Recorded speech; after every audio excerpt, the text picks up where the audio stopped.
हे भगवान, आज फिर देर हो गई। रोज सोचती हूँ कि आज जल्दी चली जाऊंगी, लेकिन रोज देरी हो जाती है।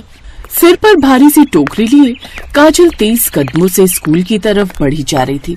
फिर कुछ ही देर में वो एक बड़े से स्कूल के गेट के पास आकर रुक गई। मसाला अमरूद खा लो, मसाला अमरूद खा लो। काजल जोर जोर से आवाज लगा रही थी ताकि बच्चे उसकी तरफ देखें, और फिर 2 बच्चे उसके पास आए। अमरूद तो सुना था, पर ये मसाला अमरूद क्या है? अगर ऐसी बात है तो लो, आज मसाला अमरूद भी खाकर देखो। चलो तुम्हारे लिए 2 प्लेट बनाती हूँ। काजल के मसाला अमरूद देखकर रिंकी और पिंकू के मुंह में पानी आ रहा था। और फिर लो, अब ये तैयार है, खाकर बताओ तो। अरे वाह, क्या बात है, ये तो बिल्कुल ही अलग है। हाँ रिंकी, इसका स्वाद ही अलग है। मजा आ गया। मजा आ गया ना? मैंने कहा था कि मस्त लगेगा। हाँ दीदी, अब से आप रोज आना, हम तो इसे रोज खा सकते हैं। ये मेरा भाई है पिंकू, हम इसी स्कूल में पढ़ते हैं।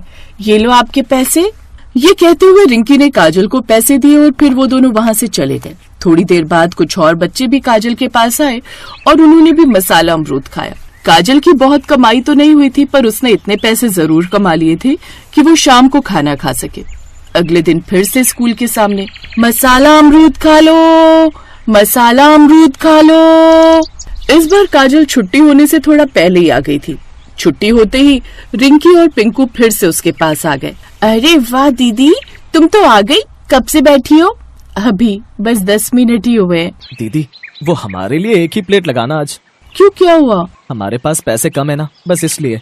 कोई बात नहीं, लो ये तुम्हारी प्लेट और ये तुम्हारी प्लेट, और अगली बार जब पैसे हो तब दे देना, ठीक है? थैंक यू दीदी। काजल ने नुकसान झेल लिया था, लेकिन फिर भी उसके चेहरे पर मुस्कान थी। अब वो ये सोच रही थी कि कुछ और बच्चे आए तो उसके नुकसान की भरपाई हो। फिर एक दिन जब काजल स्कूल के सामने बोरी बिछाकर बैठी थी, तभी वहाँ एक कार आकर रुकी जिसमें एक औरत बैठी थी, और वो काजल और उसकी टोकरी को ध्यान से देखने लगी। काजल ने उस औरत को अनदेखा किया और आवाज लगाने लगी, मसाला अमरूद ले लो, मसाला अमरूद ले लो, मसाला अमरूद खा लो, मसाला अमरूद खा लो। उस दिन भी काजल की अच्छी बिक्री हुई। अगले दिन फिर वही कार उसके सामने से गुजरी और उसमें बैठी औरत उसे घूरते हुए निकल गई। काजल को ये बात अजीब तो लगी, लेकिन उसने फिर से अपना ध्यान मसाला अमरूद बेचने में लगा लिया। फिर अगले दिन, ये औरत भी अजीब ही है, रोज यहाँ से गुजरती है, पर ना तो मुझसे कुछ कहती है और ना ही कुछ बताती है। पता नहीं क्या चाहती है। रोज ऐसा ही होता था, लेकिन एक दिन स्कूल का गार्ड काजल के पास आया और उससे बोला, तुम्हें हमारी प्रिंसिपल मैडम ने बुलाया है। मुझे? पर क्यों? मैंने क्या कर दिया? अरे ऐसी कोई बात नहीं है, बस उन्होंने तुम्हें याद किया है। तुम डरो मत और मेरे साथ चलो। थोड़ी देर बाद एक बड़े से कमरे में काजल जैसे ही घुसी तो वो प्रिंसिपल को देखकर हैरान हो गई।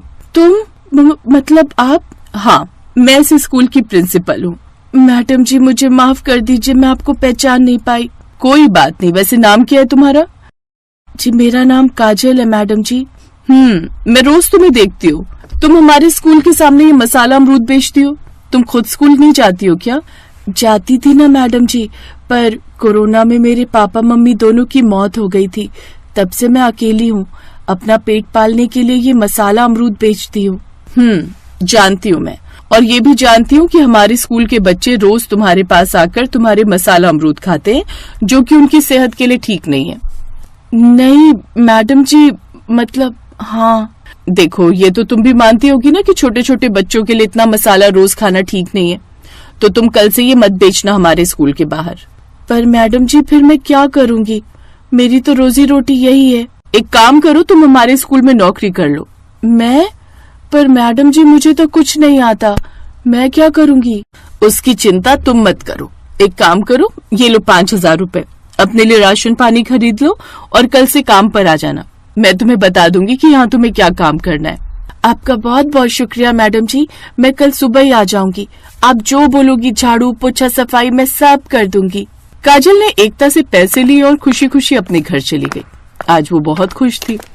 अगले दिन सुबह सुबह वो तैयार होकर स्कूल पहुँच गई और फिर, काका मैडम जी नहीं आई क्या अभी तक? आती ही होंगी, वैसे तो इस टाइम तक आ जाती हैं वो। वैसे काका मैडम जी हैं बहुत अच्छी। देखो ना, एक अमरूद बेचने वाली लड़की को अपने स्कूल में नौकरी दे दी। काजल की इस बात पर मुंशीराम मुस्कुरा दिया और उसने काजल की बात का कोई जवाब नहीं दिया। थोड़ी देर बाद एकता की गाड़ी आ गई और वो कार से उतरकर सीधे अपने ऑफिस पहुंची, जहां मुंशीराम और काजल उसका इंतजार कर रहे थे। काजल, ये लो, ये तुम्हारी ड्रेस है। आज से तुम यही ड्रेस पहनोगी और पूरा मन लगाकर काम करना। हाँ हाँ मैडम जी, आप फिक्र मत करो, आप जो बोलोगी मैं वो करूंगी और खूब अच्छे से करूंगी। इसके बाद एकता मुस्कुराते हुए वहां से चली गई। उसके जाते ही काजल ने जैसे ही वो बैग खोला तो उसने देखा कि उसमें